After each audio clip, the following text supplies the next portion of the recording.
Section 1.6, Linear Regression. In this section, we're going to take a look at how we can make models out of raw data. Raw data is generally obtained through doing some sort of experiment where we manipulate the independent variable and we observe what the value of the dependent variable would be. A tool that's going to help us organize raw data is something called a scatter plot. A scatter plot is a graph of data points obtained from a study of some kind. The benefit of having a scatter plot is a scatter plot allows us to see if there's any patterns within our data.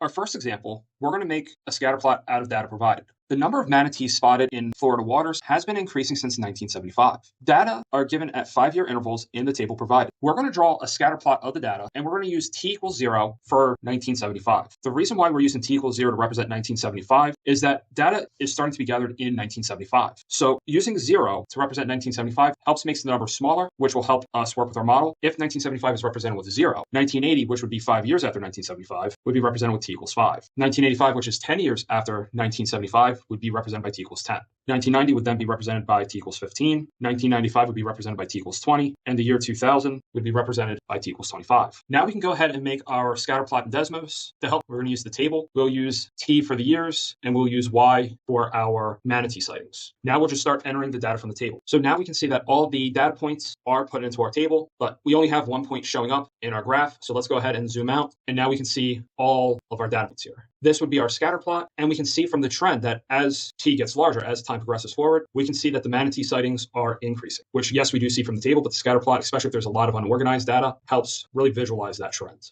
As stated before, scatter plots can help us see patterns within the data. These patterns or trends that we see within the data, we call the correlation of the data. Now, based off of how the data points are clustering, we give special names to that correlation. More specifically here, if points appear to be clustering along a line, we say the correlation is linear. Once we determine a correlation is linear, we do also categorize it farther. If we see the trend where as x increases, the y values decrease, meaning one variable would increase as the other decreases, we call this a negative linear correlation because the line that these points seem to be clustering around would have a negative slope. On the other hand, if we observe the trend that as x increases, y also tends to increase, we call this a positive linear correlation. This is because the points are trying to cluster around a line that has a positive slope. It is possible that points cluster in some sort of pattern, but that pattern is not necessarily a line. As we see here on the bottom right, we call such correlations nonlinear. And when you do go into nonlinear correlations, there are other subcategorizations. Finally, it is possible for the data points to just be scattered about in some sort of random fashion, as we see here in the bottom left figure. When points are just scattered about in a random fashion, not looking like they're trying to cluster in any sort of specific pattern, we say that there's no correlation. Once we have determined that there may be a correlation within our data set, we want to try to make predictions. To help us make predictions, we're going to use linear regressions. The process of predicting an output variable based on a straight line that fits the data is called a linear regression. The line itself that we're making to make these predictions, we call the regression line. One thing to note about regression lines, it is possible that none of the data points lie on the regression line. Now we're going to revisit the data that we looked at for the manatee sightings in Florida.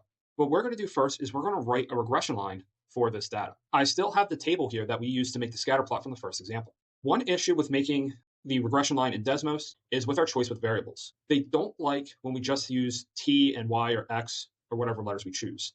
They want us to use subscripts. To get a subscript, we can either use our keyboard to help us, hitting the key that is showing up now in the video, or we can use the keyboard button down here below, and you can see this A sub B button right here. If we click it, it does create a subscript. And then we can enter whatever we want, which in this case, we're going to put 1. And we'll do the same thing with Y. It doesn't change the scatter plot at all, but it does make the variables more compatible with Desmos for when we make our regression line. We'll enter what we need to make our regression line here in item 2. The way we make our regression line is we're going to first type in y sub 1 and make sure you're careful that when you add the subscript, you hit your right arrow to get your cursor out of the subscript. Then we're going to put the tilde symbol, which can be located on your keyboard using the following keys, which should be displaying now, or we can use the keyboard that Desmos provides and hit this button down here. Then we're going to type in the form of the equation of our regression line. Since we think that it's going to be a linear correlation, as we can see here, our points do look like they're trying to form a line, and we know the slope-intercept form of the line is the famous mx plus b form. We'll put m for the slope. Instead of x, we decided to use t1 as our independent variable plus b. Notice that it does spit out quite a few different numbers. Below here, we see the m and we see the b. Those would be the m and the b that we would use in the slope-intercept form for our line. So our regression line would be y equals, our slope is 2.58286, t, as that is our independent variable, plus b, which is 4.71429. Based off the instructions of the problem, you may want to round m and b to whatever value you need to round it to. But there we have our equation for the regression line. And at the same time, Desmos also graphs the regression line for us. Notice how it looks like our points are trying to cluster around the line, and also none of the points actually fit on the line. That's perfectly fine. Regression lines don't necessarily have to pass through any points, but our points should look like they are somewhat close to that line. Now we're going to use Desmos and our regression line to try to make some predictions. Before we start diving into predictions, we do want to enter the equation of our regression line into Desmos using function notation. Instead of using f and t, we're going to use f of x for y and x for t. Now that I have my regression line entered into Desmos as a function, we can start making our predictions. First, we want to predict how many manatees were spotted in 1997. Recall that t represents the number of years after 1975. Well, how many years after 1975 was 1997? Well, 1997 occurred 22 years after 1995. So we will use t equals 22 to represent 1997. Going into Desmos, f of 22, we get 61.5, which we'll round to 62.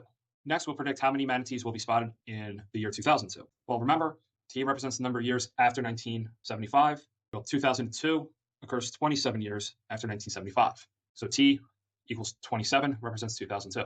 Going back to Desmos, we'll evaluate f of 27, round to the nearest manatee, and we get that the number of manatees spotted in 2002 will be about 74. Now, does this mean that there will be exactly 62 manatees spotted in 1997 and exactly 74 manatees spotted in 2002? Not necessarily.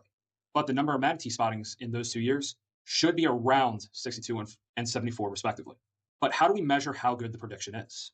That's what we're going to discuss in the next slide. How do we measure the strength of the correlation and how accurate our predictions of our regression lines will be? We calculate something called the correlation coefficient, which we're going to denote as the letter R. The correlation coefficient measures the strength of a linear correlation. The correlation coefficient is always a number between 1 and -1 and inclusively, meaning R will be either 1, -1, or somewhere in between. You'll never see R be bigger than 1 or smaller than -1. Now, the sign of R can tell us the type of correlation we have. If R is negative, then the correlation itself is negative. If R is positive, then the correlation is positive.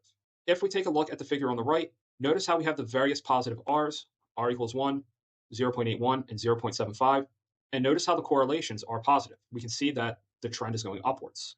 Meanwhile, below, we have these negative correlation coefficients, and you can see how they're trending downwards, causing us a negative correlation. How do we predict the strength of the correlation? The closer R is to 1 or -1, the stronger the correlation, while the closer R is to 0, the weaker the correlation. If we take a look back at the figures, notice that R equals 1 and -1. The dots in the scatter plot are making a perfect straight line. That's as strong as a correlation you're ever going to get when all the points line up. Notice as R is getting closer to 0, going from 1 to 0.81 and 0.75. The points begin to become more and more scattered. Same thing goes if we go from -1 to -0.92, all the way down to -0.04. Notice again how as R gets closer and closer to 0, the points are getting more and more scattered. Even to the point of R equals 0.04, the points just seem scattered about with no discerning correlation. So once when R gets really close to 0, around the 0.04 mark, that's when we just start saying that there's no correlation because the points are no longer lining up. The closer your correlation coefficient is to 1 or -1, the stronger the correlation. The stronger the correlation, the more clustered your points are around the regression line. Well, when your points are very clustered around the regression line will be better at making predictions. So when R is closer to 1 and -1, that's when our regression lines become better at making predictions in the long run. Now let's revisit the manatee problem we've looked at in the past 2 examples. How can we use Desmos to find the correlation coefficient? Well, luckily there's no extra work that needs to be done. If we take a look back at Desmos, I still have the table of our data and the input we needed to make our regression line. Recall that the correlation coefficient is represented by R. So just by looking at the output of what we got from entering the command to make our regression line, not only did it give us our slope and y-intercept, it also gave us our correlation coefficient. So our correlation coefficient R is 0.9515. Now, what does this tell us about our correlation? Well, 0.9515 is first positive, and second, it's very close to 1. What does correlation coefficient indicate? So our correlation coefficient indicates a strong positive linear correlation.